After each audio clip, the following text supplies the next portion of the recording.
20,000 today.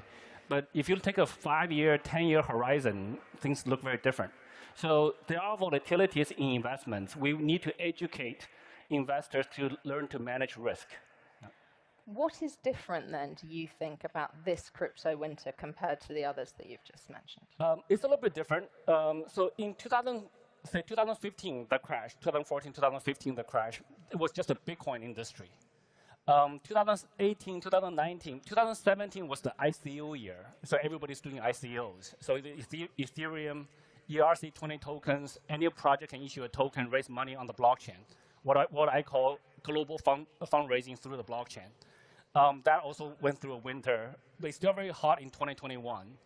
2020, we have DeFi, Uniswap. There's a whole DeFi thing, and then there was 2021. There was NFTs. Now there's GameFi, Metaverse. There's a lot more now. The industry's grown. And also this time, this 2022 crash has more to do with lending. Because of the DeFi staking, there's a lot of lending in the system. There's a lot of loans. There's a lot of debt. So as you mentioned, Luna, Terra went down. Then 3 Arrows went down. So Luna, Terra went down for about $40 billion of market cap.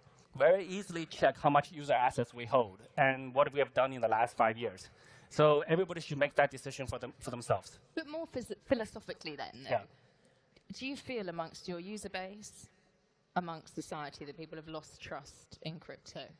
This sort of third cycle of boom and bust? No, absolutely not. Really, you're not seeing users fall away? We've seen user growth over the last 10 years significantly. So I've been in the crypto space for about 9 years. The amount of people that's in the crypto space, the fact that I'm invited here to do this talk at this level of audience is very different from a 20 people crypto meetup in 2014. So just if you went through the experience that I went through personally, you'll see how much this industry has grown. And if you have that, given the perspective that I have, this industry has grown by leaps and bounds. So I would say exponentially more people have now trusting crypto instead of not trusting it. So yeah, I think our industry earned that trust. The industry do go through cycles, but the industry has grown tremendously over the last. So that's the tricky part. But luckily, there's 200 different countries in the world. Some are very restrictive. Some are extremely pro-innovation. And there's quite a few good ones in between that are, I believe, are striking very good balances. So who's doing a good job, and where do you see Binance, for example, being headquartered long-term, potentially because of that? Yeah, so headquarters is another long, big concept that we can talk about. But in terms of very positive, smart regulators, Dubai, France, Bahrain, even Abu Dhabi, Italy, Spain, they're all very, very good. Actually, the US regulators are pretty good. If you look at take a step back. US has the best banking support for cryptocurrency exchanges. Cryptocurrency exchanges like Binance US or Coinbase, they can deduct money from the user's bank account automatically each month without the user intervention. That's through an ACH protocol. So other parts of the world, we don't get that level of banking support just yet, but I think it's improving. So, but US is more restrictive on the product offerings, like derivatives, not allowed. Very few people have licenses. Interest-generating products are generally kind of quite restrictive. Actually helped us to become more global. And 2021, they reiterated that again, and they banned the miners, crypto miners. So 2013, they explicitly said no Bitcoin payments, no labeling of e-commerce products in Bitcoin. So they've been pretty negative so far. But Hong Kong is opening up. Hong Kong now has some positive messages in the last week or so. They're now opening up retail investors into crypto now.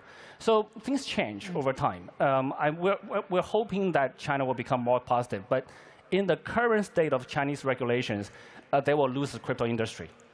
That's where people voice their opinions. That's where crypto Twitter is, crypto guys community is. That's where politicians go. So it's an important free speech platform. So that's the #1 reason. Number 2 is I'm a heavy Twitter user. I use the Twitter app more than I use the Binance app. I don't trade. He has different ideas. I learned about the $8 thing. I heard about the blue tick thing for a while, but the $8 thing I learned at the same time as you did, which is only like 20 minutes ago. So, but we're supportive of that. I think that's a great idea. Anything that can reduce the bots on Twitter, that's fantastic. We're very supportive. So also the fact that now you can see the speed of change in Twitter is much faster now. Before, last year, I don't know how many new features. I didn't see that many new features on Twitter. I fully expect that with Elon in charge, the speed of new features rolling out will be much, much faster. Not all of them will stick. I would actually say probably majority of them will probably not stick.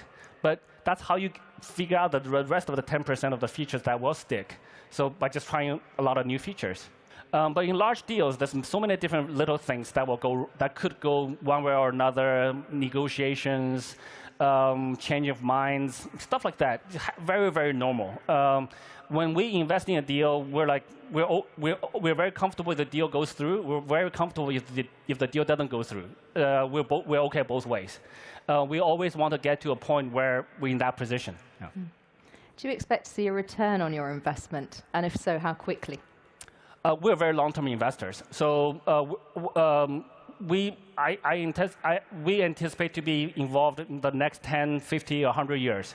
So we're not bothered by short-term. This month the price dropped a bit. Next month the price rose a bit. We don't care about that. We care about long-term potential for the platform. So I do think that Twitter plus Elon is independently, they all have a lot of potential, but combined, there's such high potential. 10, 20 years from now, we're very confident that this will be a very much stronger platform than Twitter is today. There's a lot of room to grow. Oh, well, CZ, thank you so much for taking the time to talk to us at Web Summit here this evening. Thank you, guys. Thank you.